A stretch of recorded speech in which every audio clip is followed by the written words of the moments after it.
McDonald in the white trunks, Lambert in the black trunks.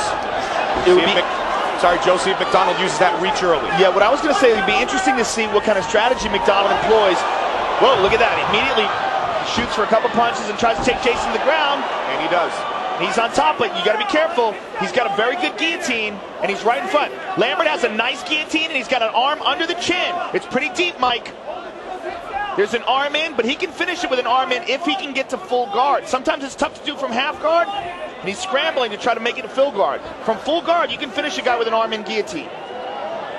But he's keeping it. Notice how he's keeping it deep under the chin? Absolutely. Jason has a very good squeeze. And Jason McDonald was the man who went for the takedown and got right into the guillotine attempt of Jason Lambert. And I was surprised that he immediately wanted to initiate a ground game. I thought his advantage would be in his distance, in his reach, and that was the advantage that he didn't utilize with Damian Maia, and I thought we'd see him utilize it here with Jason.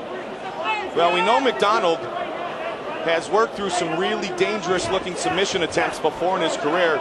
Looked like Joe Dirksen was going to rip his shoulder off in the first round. Somehow, he stayed alive in that fight and escaped some really tough submission attempts by Damian Maia before he finally ended up getting defeated in Minnesota. Jason let go of Lambert, I should say, let go of the other hand with the guillotine, but he's still got the hand under the chin. And what he's looking to do is get himself, use his other arm and get himself into a better position, get himself into full guard. But he's keeping that head. Notice how he's, oh, there he goes, pops it out. McDonald pops out. And notice the audience starts cheering. That's an educated audience right there. They saw it and they knew what happened.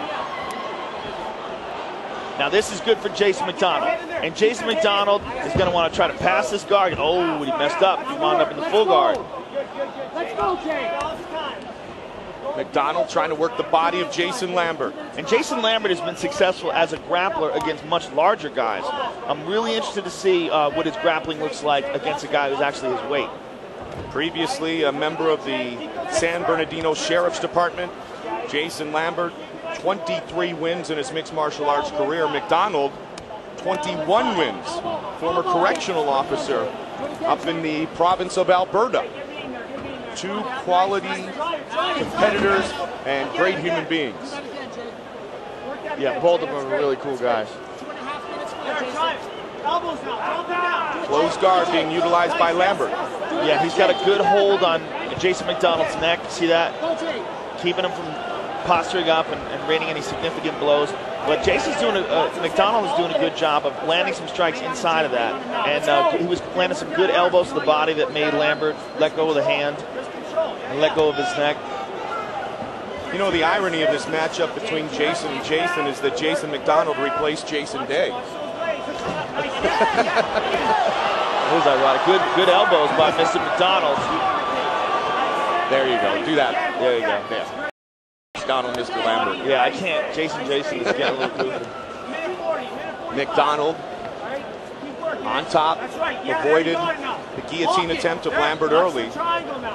All right, and you see he said watch the triangle. And the reason why is he was pushing down on Jason Lambert's left leg. Yep.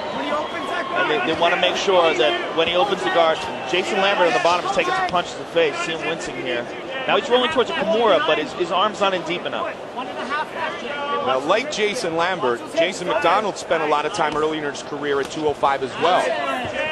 What Jason McDonald, or Lambert rather, seems to be trying to do to me is he seems to be trying to isolate one of these arms and throw a leg up for a triangle. Notice how he's got that overhook? He keeps trying to get that, but McDonald's very crafty. I mean, he came in and submitted Ed Herman, Chris Lieben, earned back-to-back submission of the night honors. I mean, the jiu-jitsu game of Jason McDonald is very, very good. Yeah, and Jason Lambert's run out of time here. I mean, he's been fishing for moves from the bottom, but McDonald is keeping him in this position, keeping him up against the cage, and always landing strikes. So this has been a fruitless search for a submission for Jason Lambert, and it's been a good example of pressing a guy from inside his guard by Jason McDonald. McDonald won his first 8 career professional fights, all by submission. None of those going past the second round. Ironically, his last 2 wins in the UFC have come by knockout, technical knockout TKO wins over Dirksen. Jason Lambert going for that guillotine again. He's got full guard now. 10 seconds, Joe. He might. This is deep, Mike. This is deep. 5 seconds left in the round. He might go to sleep. Oh, look at this. This is insane. He made it. Wow. That was tight. Man, Jason McDonald's tough as nails. He wasn't even thinking about tapping.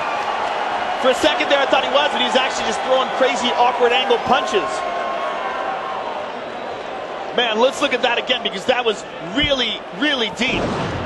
And this is what Jason McDonald was, or Lambert rather, was looking for all round. That full guard. See, Mike, once he's got the full guard, then he can really arch his back. See that? That's a deep, tight guillotine right there. And it was getting tighter and tighter. I wonder how long Jason McDonald will be able to hold on. That was close. Well, a good round for McDonald, but he's got to be telling himself, man, I can't get caught in that. I got caught in it twice.